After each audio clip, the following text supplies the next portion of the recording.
There are 7 awful exercises that are being done constantly in the gym. Well, there's more than that, but I'm going to cover 7 of the most common ones that I see so you can avoid those, so you can make this the best year of going to the gym and getting results. All right, so I'm not going to waste any time. We're going to dive right into this. And the first one that you need to be avoiding is the side laying single leg press.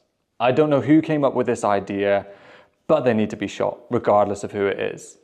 Now you'll see online so many different places that this is the best exercise for your glutes. Start doing this, you'll see your glutes triple, quadruple, 10 times in size. And it's a load of bullshit. Like, this isn't going to be the best exercise for your glutes. In fact, it's going to be much worse and less superior than just a standard normal single leg press. As you can see going into this video, I'm loading up the leg press a lot more because I can lift a lot heavier when doing a normal leg press. And the reason is I'm in a much more stable position. I can hold onto the handles and really grip into it. And I'm actually in a more comfortable position, so I can get a better range of movement, which is going to work the glutes more. And I can just put more output in. So the first thing that you need to be avoiding is this side laying leg press. If you want to grow your glutes and grow your thighs or whatever it is you're trying to grow, make sure you just stick to a normal variation because it's going to be a lot better. Now, the next exercise that we've got coming up is flutter kicks. Like, I see so many women looking to get a flat stomach, tone up their stomach. If you're looking to do that, firstly, like, exercise isn't the thing, it's going to be diet, but that's a separate video. But flutter kicks, I have a massive issue with because they don't train your abs. The only thing that they train is your hip flexors. Now, as you can see in this video, as I'm kicking my legs up and down, my abs aren't moving during this. Like, it's all in my hip flexors because my legs are straight and I'm just using those hips, right? Whereas the things that we need to do to be able to train our abs is flex the spine. Whether you're pulling your ribs down towards your hips or rolling your hips up towards your ribs, this is the only way that's going to train your abs. And that's because the abs' main role is to pull your hips and ribs together during any exercise, right? So a much better alternative is going to be doing something like a crunch where you're pulling your ribs down, or like doing a reverse crunch, rolling your hips off the floor, because this is actually going to train your abs and build and define them.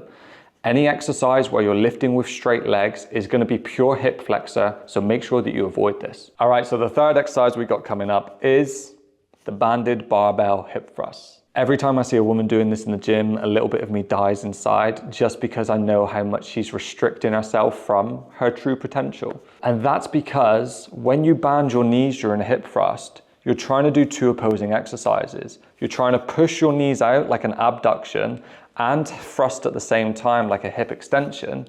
And therefore you massively limit the amount of power and the amount of strength you have in that given movement.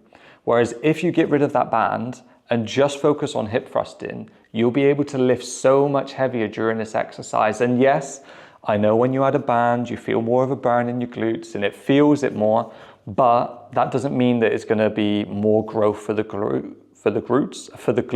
just because you feel it.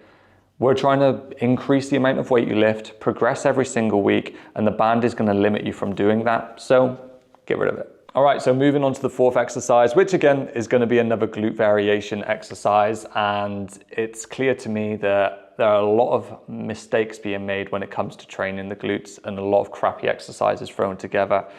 And that's why next up we do have the cable pull throughs. Now, if you're looking to grow your glutes, this isn't going to be the exercise for it. And the reason is because it massively limits the amount of weight that you can lift. As you saw in that other video, I think I was hip thrusting 100 or so kilos for ease, like for a demonstration, right? I'm struggling to do 25 kilos in this cable pull through.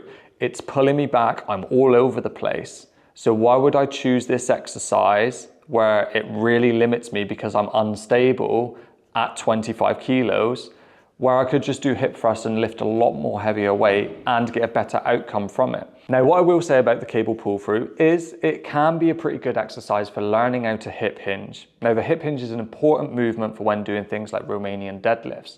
So this can teach you that because the cable pulls you back. However, that's where it ends. If you're looking to grow your glutes, you're not going to be able to go heavy enough on here. You're not going to be able to produce enough stability. So therefore, it is a useless exercise for that. The next exercise that I have a big problem with that I see so many people doing is this stupid steering wheel exercise with a plate. Like, this isn't training your delts. This is basically trying to practice for Mario Kart at home on the weekends. This isn't going to do anything because all you're doing is holding a plate in front of you and turning it left and right. This isn't exactly working your shoulders. Again, yeah, you can feel it like you would with a band in a hip thrust, but feeling it doesn't mean we're growing any muscle. To be able to grow muscle, we need to take it through a good range of movement, and we need to get a heavy weight behind it. You cannot get a heavy weight behind just holding something out in front of you. Better variations to target your front delts is either going to be something like a shoulder press. This is going to hit that muscle, and you can lift so much heavier during this exercise and take it through a decent range of movement. Although I'm not a fan of them because I believe that the front of your shoulders already get enough work in every single pressing exercise that you do, you can also do some dumbbell front raises if the front of your shoulders is something you really want to target. Now, another exercise that makes me wince when I'm in the gym and I see someone doing it is like behind the neck movements. Whether it's behind the neck press or behind the neck lat pull down, like both of them just make me cringe because it's so bad for your shoulders, right?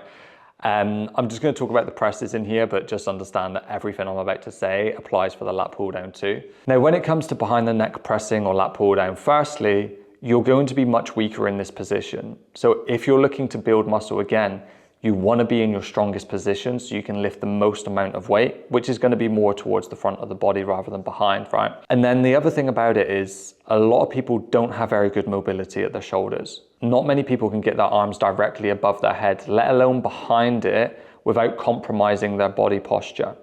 Now, when you go outside of this range of movement, as I'm demonstrating, this is where injuries get picked up.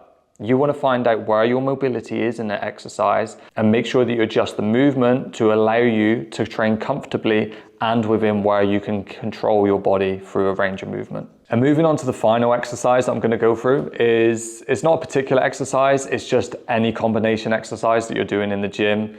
This is utterly pointless, and the only thing that it's good for is getting likes on social media and maybe looking a little bit fancy, but that's pretty much where it ends. When it comes to being able to build muscle and reshape your body, it is one of the worst things that you can do, and that's because it limits the amount of weight that you can lift for one of the muscles that you're training. Now, what I mean by this is, I can bicep curl maybe around 15 kilos, right? Like, that's pretty much it for my max. Whereas now, if you watch me when I'm doing my lunges, I've got 27.5 kilos in each hand, I've got a 10 kilo weighted vest on, and I can still perform the lunges really well. So why would I try and do a 15 kilo bicep curl lunge thing when my legs can lift so much more than that? If you're looking to tone up an area, it just makes so much more sense to concentrate on one exercise, give that exercise your all, and then when you go to do the other exercise, you can give that one your all too. This is going to allow you to see much better returns, build much more strength, and just concentrate on one exercise as well, which is always beneficial for when you're training. So if you're looking to reshape your body, get as strong as you possibly can, and ultimately feel more confident when you go to the gym, avoid any of these fancy looking exercises that you see online and just stick to the fundamentals. And I promise you'll see much more greater return on your efforts and you'll stop wasting your time at the gym.